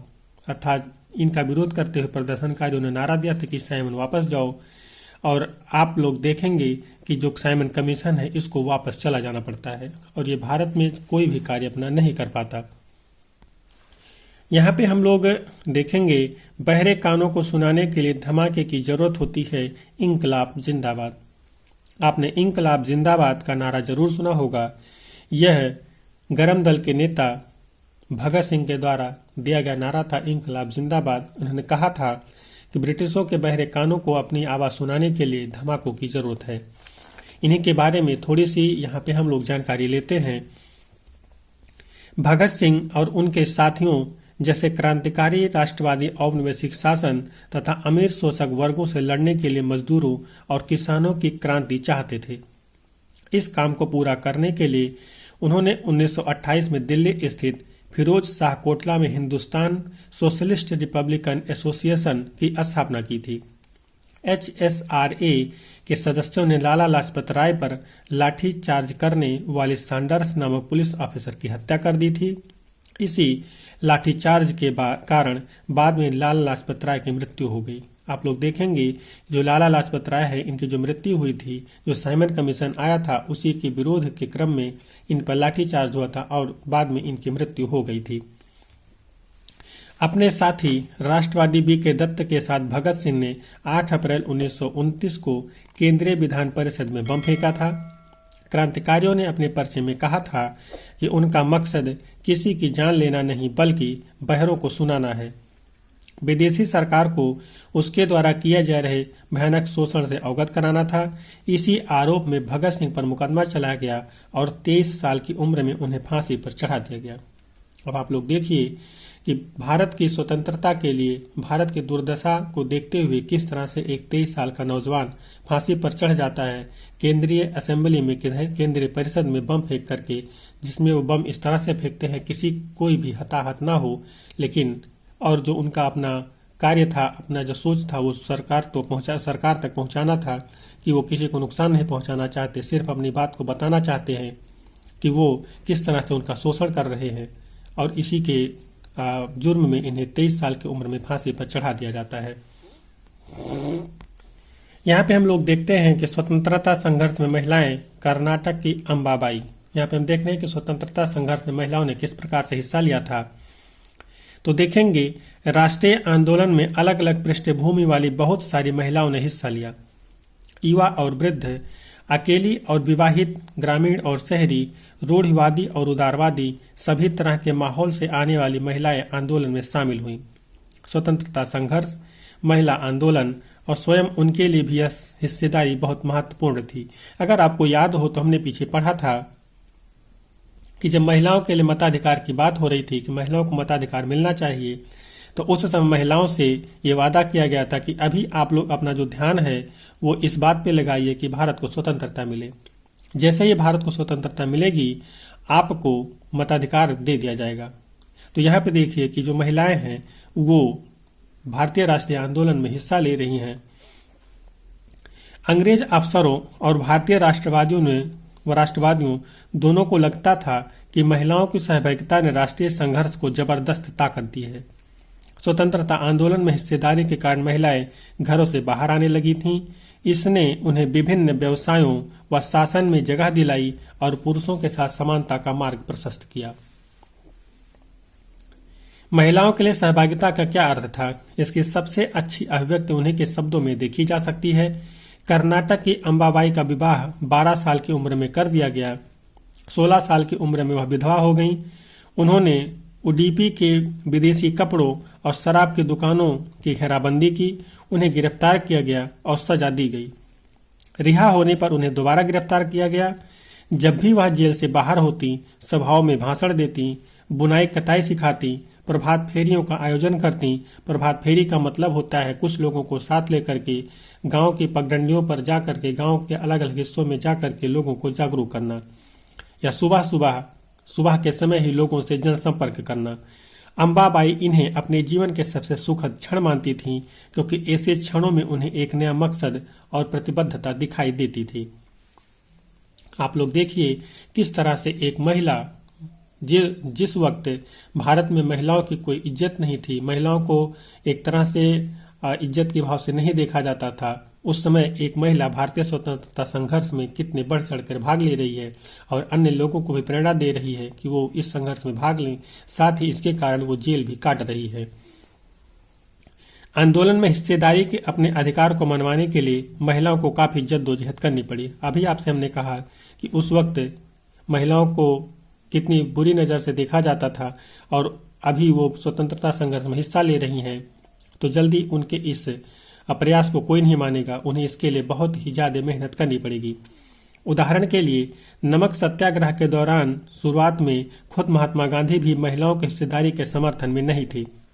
आखिरकार सरोजनी नायडू ने इन्हें इस बात के तैयार किया कि महिलाओं को भी आंदोलन में शामिल होने दें। अब आप देखिए जो महात्मा गांधी अफ्रीका से नस्लवाद के खिलाफ लड़के आए हैं, वो यहाँ पर आकर के भारत में महिलाओं और पुरुषों में अंतर कर रहे हैं। वो नहीं चाहते कि महिलाएं इस संघर्ष में शामिल हों। तो इस तरह से हमने देखा कि संघर्ष में किस तरह से महिलाओं ने भी अपना योगदान दिया था और महिलाएं भी इसमें पीछे नहीं थीं। दांडी मार्च, यहाँ पे हम देखते हैं कि दांडी मार्च क्या था और क्यों हुआ। अपने पूर्ण स्वराज आने वाला नहीं था, पूर्ण स्वराज अपने आप आने वाला नहीं था। इसके लिए लोगों को लड़ाई में उतरना था। 1930 में गांधी जी ने ऐलान किया कि वह नमक कानून तोड़ने के लिए यात्रा निकालेंगे। उस समय नमक के उत्पादन और बिक्री पर सरकार का एक अधिकार होता था। महात्मा गांधी और अन्य राष्ट्रवादियों का कहना था कि नमक पर टैक्स वसूलना पाप है, क्योंकि यह हमारे भोजन का एक बुनियादी हिस्सा होता है। नमक सत्याग्रह ने स्वतंत्रता की व्यापक चाह को लोगों की एक खास शिकायत सभी से जोड़ दिया और इस तरह अमीरों और गरीबों के बीच मतभेद पैदा होने नहीं दिया। अर्थात जो नमक है वो सबकी ज़रूरत है और नमक सत्याग्रह जो हो रहा है, दांडी मार्च हो रहा है, इसमें गरीब अमीर और जितने भी लोग हैं सभी इसमें एक साथ जुड़ रहे हैं और लोगों में कोई भेदभाव नहीं रह रहा है। गांधी जी और उनके अनुयायी साबरमती से 240 किलोमीटर दूर स्थित दांडी तट पर पैदल चलकर गए और वहां उन्होंने तट पर बिखरा नमक इकट्ठा करते हुए नमक कानून का सार्वजनिक रूप से उल्लंघन किया। अब आप यहाँ पे देखिएगा, जो साबरमती से गांधी जी चलते हैं और दांडी तट पर पहुँचते हैं, तो यहाँ पे आप ध्यान रखिएगा कि इस दौरान इन्होंने 240 किलोमीटर की दूरी तय की थी। ये क्वेश्चन आपसे पूछा गया है। और अगर हम नमक सत्याग्रह की बात करें तो उसका जो डेट है वो 6 अप्रैल 1930 है। आप लोग याद रखिएगा, जो नमक सत्याग्रह हुआ, जिस दिन नमक कानून तोड़ा गया, वो 6 अप्रैल 1930 का दिन था। उन्होंने पानी उबाल कर भी नमक बनाया। इस आंदोलन में किसानों, आदिवासियों और महिलाओं ने बड़ी संख्या में हिस्सा लिया। आप इस आंदोलन के बारे में याद रखिए, जो नमक सत्याग्रह है इसके बारे में याद रखिएगा। इसमें किसानों ने भी हिस्सा लिया था, आदिवासियों ने भी हिस्सा लिया था और महिलाओं ने भी हिस्सा लिया था। ये क्वेश्चन पूछा गया है। नमक के मुद्दे पर एक व्यावसायिक संघ ने पर्चा प्रकाशित किया। सरकार ने शांतिपूर्ण सत्याग्रहियों के निर्मम दमन के जरिए आंदोलन को कुचलने का प्रयास किया। हजारों आंदोलनकारियों को जेल में डाल दिया गया। आप लोग देख रहे हैं कि इस कानून को तोड़ने के बाद में एक तरह से दमन का चक्र चलता है और हजारों सत्याग्रहियों को जेल में डाल दिया जाता है। भारतीय जनता के साझा संघर्षों के चलते आखिरकार 1935 के गवर्नमेंट ऑफ इंडिया एक्ट में प्रांतीय स्वायत्तता का प्रावधान किया गया। प्रांतीय स्वायत्तता का मतलब होता है जो संघ के भीतर रह रहे प्रांत हैं, जो रह रहे क्षेत्र हैं, उनको तुलनात्मक रूप से स्वतंत्र निर्णय लेने की क्षमता दे दिया जाए। अर्थात जो प्रांत हैं उन्हें अपना निर्णय लेने की स्वतंत्रता हो, इसे ही प्रांतीय स्वायत्तता कहा गया और इसे 1935 के गवर्नमेंट ऑफ इंडिया एक्ट में शामिल किया गया और यह जो एक तरह से अधिकार था वो भारतीयों को दिया गया। सरकार ने ऐलान किया कि 1937 में प्रांतीय विधायिकाओं के लिए चुनाव कराए जाएंगे। इन चुनाव के परिणाम आने पर 11 में से 7 प्रांतों में कांग्रेस की सरकार बनी। आप यहाँ पे याद रखिएगा कि 1937 के प्रांतीय विधायिका के लिए जो चुनाव हुए थे, इसमें 11 जगहों में से 11 क्षेत्रों में से 7 में कांग्रेस की सरकार बनी थी। ये क्वेश्चन आपसे पूछा गया है। प्रांतीय स्तर पर 2 साल के कांग्रेसी शासन के बाद सितंबर 1939 में दूसरा विश्व युद्ध छिड़ गया। हिटलर के प्रति आलोचनात्मक रवैये के कारण कांग्रेस के नेता ब्रिटेन के युद्ध प्रयासों में मदद देने को तैयार थे। इसके बदले में वे चाहते थे कि युद्ध के बाद भारत को स्वतंत्रता कर दिया जाए। अंग्रेजों ने यह बात नहीं मानी। कांग्रेसी सरकारों ने विरोध में इस्तीफा दे दिया। हम लोग यहाँ पे देखेंगे जो 1939 का समय आता है, वहाँ पे दूसरा विश्व युद्ध छिड़ता है और इसी समय जो कांग्रेस के नेता हैं वो ब्रिटेन को युद्ध में मदद करने का तो भरोसा देते हैं, लेकिन उनकी शर्त होती है कि युद्ध के बाद भारत को स्वतंत्रता प्रदान कर दी जाए। लेकिन अंग्रेज इस बात को मानने को तैयार नहीं है। इसी वजह से जो कांग्रेस के तमाम सारे नेता हैं, कांग्रेस जो है वो सरकारों से अपना जो एक तरह से इस्तीफा दे रही है, वो सरकार से खुद को अलग कर ले रही है। आप यहाँ पे एक बात नोट कर लें, जो सरोजनी नायडू हैं वो भारतीय राष्ट्रीय कांग्रेस के अध्यक्ष पद पर पहुंचने वाली पहली भारतीय महिला हैं। पद पर सुशोभित होती हैं और यह जो समय था वो 1925 का समय था। 1925 में वो भारतीय राष्ट्रीय कांग्रेस के अध्यक्ष पद पर निर्वाचित होती हैं और साथ ही आप लोग याद रखिएगा, जो भारत छोड़ो आंदोलन आगे हम पढ़ेंगे वो 1942 में होता है। अगस्त 1942 में भारतीय राष्ट्रीय कांग्रेस आंदोलन शुरू हो जाता है। तो आगे हम देखते हैं कि भारत छोड़ो और उसके बाद, अर्थात भारत छोड़ो आंदोलन जब शुरू हुआ और उसके बाद क्या होता है। महात्मा गांधी ने दूसरे विश्व युद्ध के बाद अंग्रेजों के खिलाफ आंदोलन का एक नया चरण शुरू किया। उन्होंने अंग्रेजों को चेतावनी दी कि वे फौरन भारत छोड़ दें। गांधी जी ने भारतीय जनता से आह्वान किया कि वे करो या मरो के सिद्धांत पर चलते हुए अंग्रेजों के विरुद्ध अहिंसक ढंग से संघर्ष करें। अर्थात जो महात्मा गांधी हैं वो करो या मरो के सिद्धांत पर चलने की बात कर रहे हैं, तो इसमें वो हिंसा की तो बात नहीं करते, लेकिन अगर आप इसके शब्दों के मायने को समझेंगे तो कहीं ना कहीं अब इसमें हिंसक बातें भी छुपी हुई थीं। गांधी जी और अन्य नेताओं को फौरन जेल में डाल दिया गया। गांधी जी के इस आह्वान के साथ ही कि करो या मरो के साथ ही गांधी जी और अन्य नेताओं को ब्रिटिशों ने जेल में डाल दिया। इसके बावजूद यह आंदोलन फैलता गया। किसान और युवा इस आंदोलन में बड़ी संख्या में शामिल हुए। अब आप यहाँ पे ध्यान रखिएगा, जो भारत छोड़ो आंदोलन है इसमें किसान भी शामिल हो रहे हैं और युवा भी बड़ी संख्या में शामिल हो रहे हैं। विद्यार्थी अपनी पढ़ाई लिखाई छोड़कर आंदोलन में कूद पड़े। आपने देखा था पीछे एक बार, और तब भी आप जो विद्यार्थी थे अपनी पढ़ाई लिखाई छोड़ करके आंदोलन में शामिल हुए थे। देश भर में संचार तथा राज्य सत्ता के प्रतीकों पर हमले हुए। बहुत सारे इलाकों में लोगों ने अपनी सरकार का गठन कर लिया, अर्थात अब समानांतर का सरकार का गठन कर लिया। जो फैसले होंगे वो खुद लेंगे, ब्रिटिश का कोई भी फैसला मान्य नहीं होगा। सबसे पहले अंग्रेजों ने बर्बर दमन का रास्ता अपनाया। 1943 के अंत तक 90,000 से ज़्यादा लोग गिरफ्तार कर लिए गए और लगभग 1,000 लोग पुलिस की गोली से मारे गए। अब आप लोग इसे अंदाज़ा लगा सकते हैं कि 90,000 लोगों को गिरफ्तार करना, 1,000 लोगों को गोली मार देना किस तरह से बर्बरता का रास्ता था। बहुत सारे इलाकों में हवाई जहाज़ों से भी भीड़ पर गोलियां बसाने के आदेश दिए गए, परंतु आखिरकार इस विद्रोह ने ब्रिटिश राज्य को घुटने टेकने की ओर मजबूर कर दिया। जब जनता एकदम से उग्र ही हो जाएगी, जब आप किसी चीज़ के लिए आमादा ही हो जाएंगे, तो उसे आपको मिलना ही है। ये आपके पढ़ाई पर भी लागू होता है कि अगर आप उसके प्रति समर्पित हो जाएंगे, आप चाह ही लेंगे कि आपको इस नौकरी में जाना ही है और आप पूरे तन मन धन से उसमें लग जाएंगे, तो आप उस नौकरी को अवश्य पाएंगे। तो ये चीज़ यहाँ पर भी थी। जब पूरी जनता ही अब एक तरह से आ गई है जोश में कि अब उसे अपनी स्वतंत्रता चाहिए ही चाहिए, तो ब्रिटिश सरकार कितने दमन कार्यक्रम चला सकती थी, उसे भी इनके सामने झुकना पड़ा। यहाँ पे हम लोग सुभाष चंद्र बोस के बारे में छोटी सी जानकारी ले लेते हैं। समाजवादी विचार रखने वाले आमूल परिवर्तनवादी राष्ट्रवादी सुभाष चंद्र बोस अहिंसा के गांधीवादी आदर्शों में विश्वास नहीं रखते थे। हालांकि राष्ट्रपिता के रूप में गांधी जी का सम्मान करते थे। जनवरी 1941 में उन्होंने बिना किसी को बताए कलकत्ता छोड़ दिया और जर्मनी के रास्ते होते हुए सिंगापुर पहुंच गए। भारत को अंग्रेजों का नियंत्रण से मुक्त कराने के लिए उन्होंने वहां आज़ाद हिंद फौज का गठन किया, इंडियन नेशनल आर्मी INA। 1944 में आज़ाद हिंद फौज ने इस इम्फाल और कोहिमा की ओर से भारत पर आक्रमण का प्रयास किया, परंतु यह अभियान सफल नहीं हो पाया। INA के सदस्यों को कैद कर लिया गया और उन पर मुकदमे चलाए गए। देश भर में तमाम तरह के लोगों ने आज़ाद हिंद फौज के सिपाहियों पर चलाए गए मुकदमों के खिलाफ चले संघर्षों पर हिस्सा लिया। हम लोग यहाँ पे देखें कि किस तरह से सुभाष चंद्र बोस भारत को स्वतंत्र कराने के लिए प्रयास कर रहे हैं और अपने उस प्रयास में तमाम लोगों के साथ वो कनेक्ट होते हैं और तमाम लोग उनको साथ देना शुरू करते हैं। अब यहाँ पे हम लोग देखते हैं स्वतंत्रता और विभाजन की ओर। हम लोग स्वतंत्र हो रहे हैं और विभाजन की तरफ बढ़ रहे हैं, इसको हम लोग यहाँ पे देखते हैं। 1940 में मुस्लिम लीग ने देश के पश्चिमोत्तर तथा पूर्वी क्षेत्रों में मुसलमानों के लिए स्वतंत्र राज्यों की मांग करते हुए एक प्रस्ताव पारित किया। अर्थात यहाँ पे याद रखिएगा 1940 का समय याद रखिए, जब एक प्रस्ताव पारित किया जा रहा है, मुसलमानों के लिए एक अलग क्षेत्र की मांग हो रही है।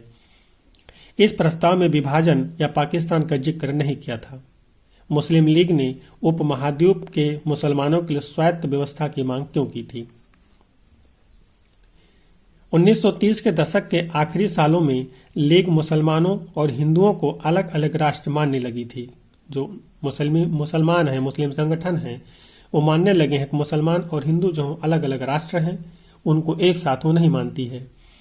इस विचार तक पहुंचने में 20 और 30 के दशकों में हिंदुओं और मुसलमानों के कुछ संगठनों के बीच हुए तनावों का हाथ रहा होगा। 1937 के प्रांतीय चुनाव संभवतः इससे भी ज्यादा बड़ा कारण रहे। इन चुनावों ने मुस्लिम लीग को इस बात का यकीन दिला दिया था कि यहाँ मुसलमान अल्पसंख्यक हैं और किसी भी लोकतांत्रिक संरचना में उन्हें हमेशा गौड़ भूमिका निभानी पड़ेगी। लीग को यह भी भय था कि संभव है कि मुसलमानों को प्रतिनिधित्व ही न मिल पाए। 1937 में मुस्लिम लीग संयुक्त प्रांत में कांग्रेस के साथ मिलकर सरकार बनाना चाहती थी, परंतु कांग्रेस ने इस प्रस्ताव को स्वीकार नहीं किया, जिससे फासला और बढ़ता गया। कहीं न कहीं उस वक्त के हालात ही जिम्मेदार थे, उस वक्त के लोग ही जिम्मेदार थे, जिसकी वजह से मुसलमानों को एक अलग राष्ट्र की मांग करनी पड़ी। और कहीं न कहीं कुछ चीज़ें उस बीच में घटित हो रही थीं, जिससे लोगों के अंदर ये भावना आ रही थी कि उन्हें अलग मुस्लिम राष्ट्र पे ही एक तरह से संतोष और समर्थन करना चाहिए, क्योंकि उनका यहाँ पे अकेले ही भविष्य है, साथ मिल करके उनका भविष्य नहीं है। 30 के दशक में मुस्लिम जनता को अपने साथ लामबंद करने में कांग्रेस की विफलता ने भी लीग को अपना सामाजिक जनाधार फैलाने में मदद दी। 40 के दशक के शुरुआती सालों में जिस समय कांग्रेस के ज्यादातर नेता जेल में थे, उस समय लीग ने अपना प्रभाव फैलाने के लिए तेजी से प्रयास किया। अर्थात जिस समय कांग्रेस के नेता स्वतंत्रता संघर्ष के समय जेल में चले गए, तमाम सारे नेता जो प्रसिद्ध नेता हुआ करते थे, जिनको जनता सुनती थी, वो जब जेल में चले गए, तो उसी समय जो मुस्लिम लीग है वो लोगों में, खासकर अपने लोगों में, मुस्लिम लोगों में ये पैठ बनाने की कोशिश कर रही है कि उन्हें एक अलग राष्ट्र की मांग करनी चाहिए। 1945 में विश्व युद्ध खत्म होने के बाद अंग्रेजों ने भारतीय स्वतंत्रता के लिए कांग्रेस और लीग से बातचीत शुरू कर दी। यह वार्ता असफल रही, क्योंकि लीग का कहना था कि उसे भारतीय मुसलमानों का एकमात्र प्रतिनिधि माना जाए। कांग्रेस इस दावे को मंजूर नहीं कर सकती थी, क्योंकि बहुत सारे मुसलमान अभी भी उसके साथ थे। 1946 में दोबारा प्रांतीय चुनाव हुए। सामान्य निर्वाचन क्षेत्रों में कांग्रेस का प्रदर्शन तो अच्छा रहा, परंतु मुसलमानों के लिए आरक्षित सीटों पर लीग को बेजोड़ सफलता मिली। लीग पाकिस्तान की मांग पर चलती रही। मार्च 1946 में ब्रिटिश सरकार ने इस मांग का अध्ययन करने और स्वतंत्र भारत के लिए एक सही राजनीतिक बंदोबस्त सुझाने के लिए 3 सदस्यीय परिसंघ भारत भेजा। इस परिसंघ ने सुझाव दिया कि भारत अविभाजित रहे और उसे मुस्लिम बहुल क्षेत्रों को कुछ स्वायत्तता देते हुए एक ढीले ढाले महासंघ के रूप में संगठित किया जाए। कांग्रेस और मुस्लिम लीग दोनों इस प्रस्ताव के कुछ खास प्रावधानों पर सहमत नहीं थे। अब देश का विभाजन अवश्यंभावी था, अर्थात अवश्य होना था देश का विभाजन, क्योंकि जो सुझाव 1946 में इन सदस्यों ने दिया, ब्रिटिश के द्वारा जो सदस्य भारत में आए थे, उनकी मांग को, उनकी जो एक तरह से सिफारिश थी, उसको दोनों पक्षों ने अस्वीकार कर दिया, जिससे अब यह कन्फर्म हो गया कि देश का विभाजन तय है। कैबिनेट मिशन की इस विफलता के बाद मुस्लिम लीग ने पाकिस्तान की अपनी मांग मनवाने के लिए जन आंदोलन शुरू करने का फैसला किया। अर्थात जो कैबिनेट मिशन 1946 में भारत आया था और उसने सुझाव दिया था कि जो मुस्लिम संगठन हैं वो अपनी इस मांग को एक तरह से ड्रॉप कर दें कि पाकिस्तान की एक अलग मांग उन्हें छोड़ देना चाहिए। उसकी जब एक तरह से विफल रहा वो, उनके जो सिफारिश थे लोगों ने नहीं माने, खासकर कांग्रेस ने, और जो मुस्लिम नेता थे उन्होंने नहीं माना, तो अब जो मुस्लिम नेता हैं वो पाकिस्तान की मांग मनाने के लिए उन्होंने आंदोलन शुरू कर दिया। उसने 16 अगस्त 1946 को प्रत्यक्ष कार्रवाई दिवस मनाने का आह्वान किया। आप इस डेट को याद रखिएगा कि मुसलमानों द्वारा प्रत्यक्ष कार्रवाई दिवस कब मनाई गई, तो 16 अगस्त 1946 को मनाई गई थी। इसी दिन कलकत्ता में दंगे भड़क उठे जो कई दिन तक चलते रहे। इन दंगों में हजारों लोग मारे गए।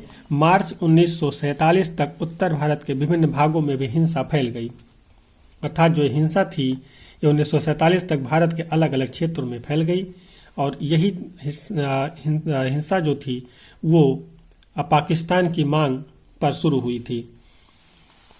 कई लाख लोग मारे गए असंख्य महिलाओं को विभाजन की इस हिंसा में अकथनीय अत्याचारों का सामना करना पड़ा।